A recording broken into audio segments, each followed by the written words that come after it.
বাটাবুটি খেতে কার না ভালো লাগে। আমি আজকে করে নেবো পটলের খোসা বাটা। এখানে আমি বেশ কিছুটা পটল নিয়ে নিয়েছি।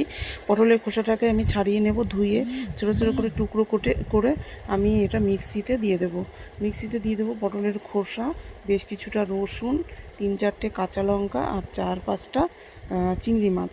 তোমরা চাইলে এটা নিরামিষও করতে পারো, চিংড়ি মাছ নাও দিতে পারো। আমি একটু চিংড়ি মাছ দিয়েছি, ভালোই লাগে বেশ খেতে। দেখো পেস্ট হয়ে গেছে। এবার কড়াতে আমি সর্ষের তেল দিয়ে দেবো, দিয়ে তার মধ্যে দিয়ে দেবো বেশ কিছুটা কালো জিরে।